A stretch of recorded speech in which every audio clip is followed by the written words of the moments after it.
सोलापूर जिल्ह्यातून म्हणजे सहकाराच्या मातीतून आलोय। या नेतृत्वानं या राज्याला आणि देशाला सहकार दिला त्या सहकार महर्षी शंकरराव मोहिते पाटील साहेबांच्या विचारावरती प्रेम करणारा कार्यकर्ता आहे मी। ज्या नेतृत्वानं या राज्याला स्वच्छ प्रेमळ आणि निर्मळ उपमुख्यमंत्री पद दिलं ते आदरणीय विजयसिंह दादा मोहिते पाटील साहेबांच्या संयमी नेतृत्वावरती प्रेम करणारा कार्यकर्ता आहे मी। आणि ज्या नेतृत्वामध्ये सोलापूर जिल्ह्याच्या आणि उभ्या महाराष्ट्राच्या पुढच्या 25 वर्षाच्या विकासाचं विजन आहे अशा रणजितसिंह दादा मोहिते पाटील साहेब यांचा हृदयस्पर्शी कार्यकर्ता आहे मी।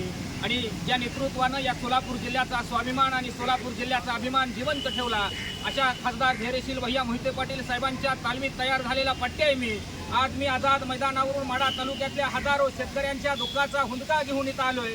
आज गेल्या 20-25 वर्षापासून सीना-माढा उपसा सिंचन योजनेमध्ये अनेक लोकांचं कल्याण झालं असेल, परंतु माझ्या हजारो शेतकऱ्यांनी त्याच्यामध्ये जमिनी दिल्या म्हणजे सीना-माढासाठी एक प्रकारे बलिदान दिलंय।